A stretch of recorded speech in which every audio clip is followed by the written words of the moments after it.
Go into the whole world and proclaim the gospel to every creature. Whoever believes and is baptized will be saved. Pope Francis has been inviting us since the beginning of his papacy that if we want to renew the church and we want to change it, we have to also change our methods of doing our apostolate. And one of the ways that he's really suggesting is that we find ourselves in the streets where people are. We find ourselves in the gathering places of people, like coffee shops or even hockey games or any kind of sport event. And this is what the Pope is really asking us to be, and that's where we can really evangelize, is by being present where we are trying to bring this community of God to the community of our world. The Lord formed man from the dust of the ground and breathed into his nostrils the breath of life, and put him in the Garden of Eden to till and keep it. That God gave us the breath of life. He breathed into the nostrils of that man that he had formed out of earth to bring his life into it. And that is the communion of God with man. God didn't want to be a spectator of creation. He wanted to be part, so he blew into man the breath of life. And man is to continue to carry that breath of God to the world, the Spirit of God. And that's really what's nice. That's really what's beautiful, I find, anyways, in this whole understanding of the second story of creation. He blows into his nostrils life. And since then, it's divine life we breathe by, that we live by, that it's all there. And the rib that the Lord had taken from the man, he made into a woman and brought her to the man. The women comes to help the continuation of that. It wouldn't be possible otherwise. So God has created women so that they can continue the procreation of God's breath. We're continuing the breath, we're passing on the breath of life. So that's the beauty of it all. And that's what I think the story is about, in telling us that that's why community and communion is an aspect of life that's very important for us Christians, because we are in communion with God. So that's really, really an important way, or a way of saying that we are in communion with God, and so we should be in communion with one another. We have to form communities in which we promote communion. I find, anyways, that in this passage, I really get caught in it, because it's so deep and so profound. If we want to get out the real thought of God being the Creator, but we being the breath of God, and the breath of God for others. Why do you think it's important to have grandchildren? What do grandchildren do to grandparents? They drive.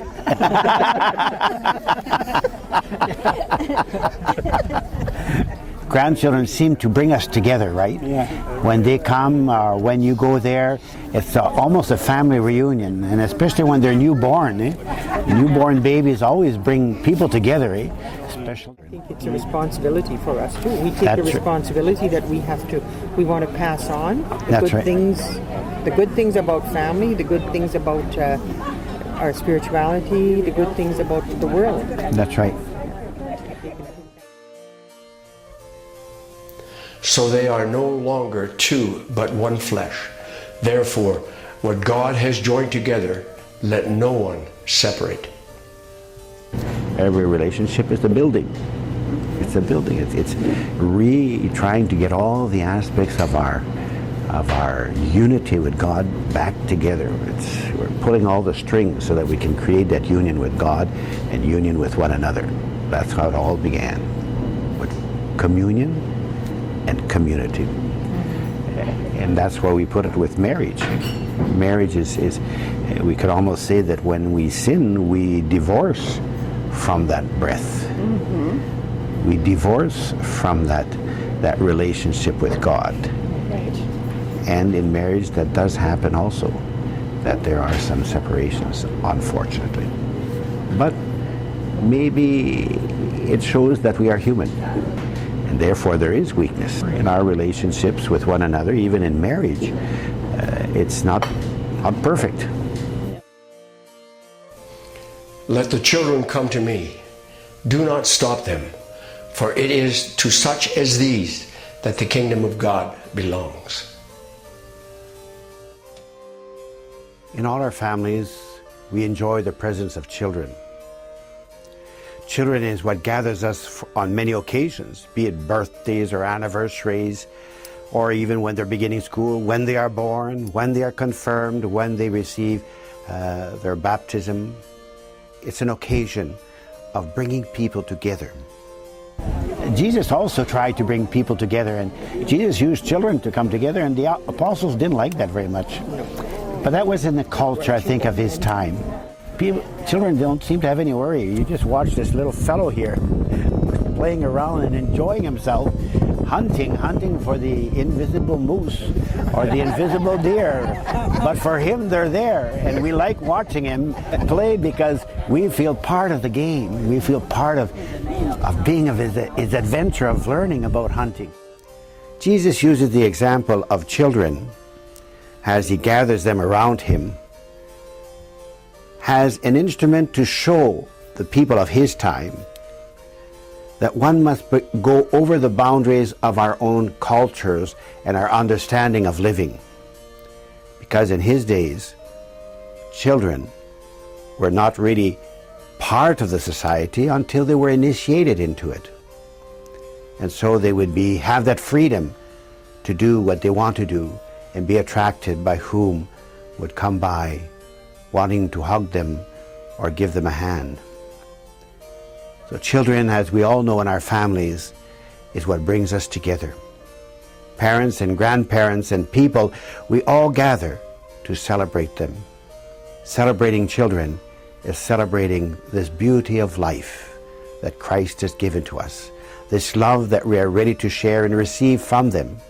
For when we listen to their words, we are touched, we are amazed, we are just taken up by these words that they give us, by saying, "Oh, I love you," or by saying, "Oh, I'm so sorry," or as just saying, "I'm so happy you're here."